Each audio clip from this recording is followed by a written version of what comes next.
Halo Sobat MC, jumpa lagi dengan saya Michael dari MC Consulting.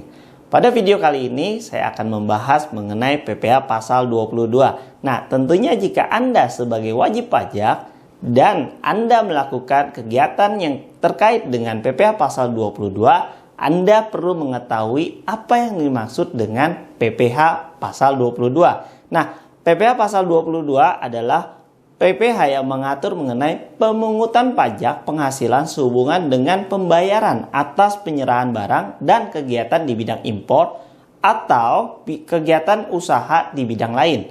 Nah, tentunya Anda perlu mengetahui bahwa PPh pasal 22 ini diatur dengan PMK 34 garing PMK 010 tahun 2017 junto ke PMK 110 garing PMK 10 tahun 2018. Nah, Anda perlu mengetahui bagaimana pemungut, objek pemungut, dan tarifnya. Nah, kita akan bahas di sini bagaimana kita mengetahui pemungutnya, objek pemungut, dan tarifnya.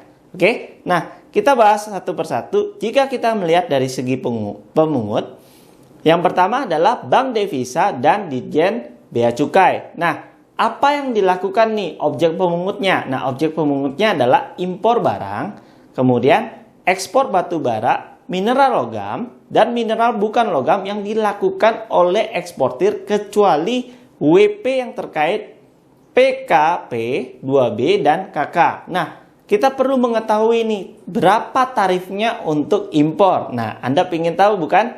Nah, PPh pasal 22 terkait dengan tarif impor. Nah, kita lihat di sini ada 10% pada lampiran A PMK 110. Kemudian yang B 7,5%, lampiran B PMK 110, kemudian 0,5% lampiran C, 2,5% selain A, B dengan API, kemudian 7,5% selain A, B, dan C tanpa API. Jadi singkatnya adalah kita perlu mengetahui nih. Nah, kalau ada API dengan non API. API sendiri adalah angka pengenal impor. Nah, Anda perlu mengetahui bahwa tarif jika Anda memiliki API dengan tidak memiliki API tentunya berbeda. Nah, jika Anda melakukan kegiatan impor, tentunya Anda harus mengetahui nilai impor sebagai dasar pengenaan pajak. Kemudian, jika Anda melakukan ekspor, nah ekspor di sini tarifnya berapa? Adalah 1,5% di lampiran D PMK 110. Kemudian DPP-nya adalah nilai ekspor. Nah, 1,5% dikali harga pembelian tidak termasuk PPN. Nah, apa nih tarif yang diaturnya kalau kita menggunakan 1,5%? Nah, Anda perlu tahu bahwa jika pemungutnya adalah bendahara pemerintah, bendahara pengeluaran, kuasa pengguna anggaran, atau pejabat yang menerbitkan SPM, nah dilakukan pada objek pemungutnya adalah pembelian barang. Nah, jika Anda melakukan transaksi dengan suatu bendaharawan pemerintah, nah, bendaharawan pemerintah melakukan pembelian barang nih kepada Anda, ya, Anda selaku wajib pajak. Nah, pemerintah atau bendahara pemerintah di sini yang melakukan pembelian barang wajib untuk memotong PPh pasal 22 sebesar 1,5% dikali harga pembelian. Nah, jadi itulah tarifnya jika Anda melakukan transaksi dengan bendahara pemerintah. Kemudian, badan usaha tertentu. Jika Anda melakukan transaksi atau objeknya pembelian barang dan atau bahan untuk keperluan usaha, maka nanti kita akan lihat di sini tarifnya adalah 1,5% dikali harga pembelian. Ingat, tidak termasuk PPN. Nah, kepada siapa nih untuk pemungutnya? Nah, badan usaha tertentu yaitu BUMN, kemudian badan usaha BUMN hasil restrukturisasi yang dilakukan oleh pemerintah, kemudian badan usaha tertentu yang memiliki kaitan langsung dengan BUMN. Nah, jika ada pembelian barang dan atau bahan untuk keperluan usaha, maka tarifnya adalah 1,5% dikali harga pembelian. Nah, update-nya adalah impor barang kiriman merujuk ke PMK 199 garing PMK 10 tahun 2019, pengenaan bea masuk dan PDRI dari USD di bawah atau sama dengan 3, kemudian bea masuknya adalah bebas, yaitu PPN 10%. Kemudian di atas USD 3 ya, jadi di atas $3 sampai dengan $1.500 USD. Nah, CN-nya bea masuk adalah sebesar 7,5% dan PPN 10%. Kemudian jika melebihi dari 1.500 US dollar, maka wajib melampirkan PIB atau PIBK atau MFN. Nah, ini adalah beberapa rentang di mana di bawah USD $3, kemudian di atas $3 sampai dengan 1.500 dan di atas 1.500 US dollar. Nah, kemudian ada juga barang khusus yang melebihi threshold USD $3, yaitu tarif MFN seperti apa? Tas, sepatu, kemudian produk tekstil. Kenapa nih? Nah, jadi kita harus tahu tas ada yang namanya HS code. Nah, kemudian sepatu juga sama.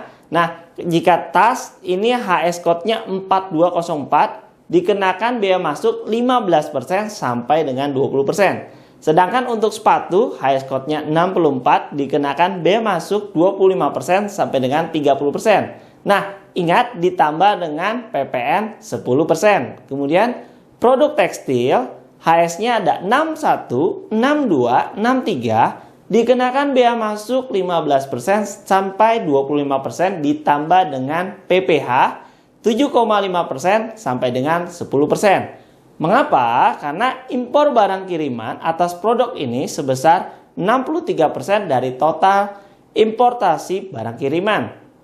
Kemudian yang kedua, menghindari pergeseran impor via barang kiriman karena tarif tunggal 17,5% jauh lebih rendah dari tarif MFN lebih besar 32,5% sampai dengan 50%. Jadi plus minus 32,5% sampai dengan 50%. Nah, inilah yang dilakukan atau upaya-upaya untuk melihat barang-barang khusus di mana melebihi threshold USD $3. Kemudian jika kita sudah melihat di sini, kita perlu lihat nih badan usaha industri semen, industri kertas, industri baja, industri otomotif, dan industri farmasi. Nah, inilah pemungutnya. Jika Anda melakukan transaksi, ya objek pemungutannya seperti apa nih? Penjualan hasil produksi kepada distributor yang ada di dalam negeri. Nah, jika Anda badan usahanya berupa industri semen, kemudian industri kertas, industri baja, industri otomotif, dan industri farmasi, Anda perlu mengetahui tarif PPh pasal 22. Nah, untuk baja, tarifnya adalah 0,3%. Kemudian untuk kendaraan bermotor, 0,45%. Kemudian untuk semen, 0,25%. Untuk kertas, 0,1%. Dan untuk obat, 0,3%. DPP-nya adalah DPP PPN. Ingat, jadi kalau kita sudah mengetahui tarifnya, nah objeknya kita perlu tahu. Kemudian ATPM, APM, dan importir umum kendaraan bermotor. Nah, objeknya apa nih? Objeknya adalah penjualan kendaraan bermotor di dalam negeri. Kemudian kita perlu tahu tarifnya berapa ya untuk PPh pasal 22 sebesar 0,45%, ya, 0,45% dikali DPP PPN. Nah, kemudian kita perlu tahu juga produsen atau importir BBM, BBG, dan pelumas ini adalah pemungutnya, ya. Jadi kalau Anda mengetahui bahwa ada penjualan BBM, BBG kepada siapa nih? Agen yang bersifat final dan non-agen. Nah, kalau non-agen ini non-final, ya. Jadi kita perlu mengetahui pemungutnya siapa. Nah, kemudian objek pemungutnya apa? Penjualan BBM, BBG, dan pelumas. Nah, ketika kita sudah tahu pemungutnya, objeknya, nah kita perlu tahu nih tarifnya berapa. Tarifnya adalah 0,25% kepada SPBU Pertamina. Jadi SPBU Pertamina tarifnya 0,25%. Nah, sedangkan kepada SPBU bukan Pertamina atau selain SPBU, penjualan BBG dan pelumas tarifnya adalah 0,30%. Nah, DPP-nya adalah nilai penjualan. Artinya kita sudah tahu PPh pasal 22 dari berbagai macam jenis bisnis atau industri. Kemudian ketika kita mengetahui pemungutnya dari industri yang sebelumnya adalah semen, kertas, otomotif, kita juga perlu tahu badan usaha industri atau eksportir. Nah, objek pemungutnya apa nih? Pembelian bahan-bahan hasil kehutanan, perkebunan, pertanian, peternakan, dan perikanan yang belum melalui proses industri manufaktur. Wah, ternyata yang belum masuk industri manufaktur kita juga perlu tahu nih objek pemungutnya ya. Dan untuk keperluan industri atau ekspornya. Nah, tarifnya berapa? Tarifnya 0,25% dikali harga pembelian tidak termasuk PPN. Nah, Anda perlu mengetahuinya bukan? Kemudian, jika badan usaha melakukan yang namanya pembelian komoditas tambang, batu bara, mineral logam, dan mineral bukan logam dari badan atau orang pribadi pemegang izin usaha pertambangan IUP. Nah, tarifnya berapa? Tarifnya adalah sebesar 1,5% dikali harga pembelian tidak termasuk PPN. Jadi harga pembeliannya berapa? Dikali dengan 1,5%. Nah, ini adalah untuk PPh pasal 22. Kemudian badan usaha yang menjual emas batangan. Wah, ternyata emas batangan masuk juga nih ke PPh pasal 22. Ya. Nah, objek pemungutnya tentunya karena penjualan emas batangan yang ada di dalam negeri. Nah, tarifnya berapa? Tarifnya sebesar 0,45% dikali harga jual emas batangan. Nah, yang terakhir adalah kita melihat bahwa PPh pasal 22 ada juga yang terkait dengan barang yang sangat mewah. Nah, barang yang sangat mewah sendiri adalah pemungutan PPh atas penjualan barang yang tergolong sangat mewah. Nah, Anda perlu tahu bahwa barang yang sangat mewah ini tarifnya berapa? Tarifnya adalah 5%. Ada juga yang 1%. Nah, Anda perlu tahu nih, pemungutnya siapa? Nah, pemungutnya adalah WP badan yang menjual barang yang sangat mewah. Nah, objeknya apa nih yang perlu kita pungut ya? Nah, apabila kita mengetahui bahwa pesawat terbang pribadi dan helikopter, kemudian kapal pesiar, yard, dan sejenisnya, kemudian kendaraan bermotor, roda 4 pengangkut orang di bawah 10 orang, tetapi harga jualnya di atas 2 miliar dan kapasitas silindernya adalah lebih dari 3000 cc. Dan kendaraan bermotor roda 2 dan 3 dengan harga jual lebih besar dari 300 juta atau kapasitas silindernya lebih besar dari 250 cc. Nah, inilah yang dikenakan tarif 5% dari harga jual tidak termasuk PPN dan PPNBM. Wah, cukup tinggi ya, Pak, tarifnya 5% loh. Nah, kemudian apa yang kita tahu bahwa tarifnya nih kalau 1%, nah dikenakan kemana nih untuk barang yang sangat mewah? Anda perlu tahu juga ya. Nah, rumah beserta tanahnya dengan harga jual lebih besar dari 30 miliar. Oh, ternyata kalau lebih besar dari 30 miliar dan luas bangunannya lebih besar 400 meter persegi. Nah, ini dikenakan 1% ya.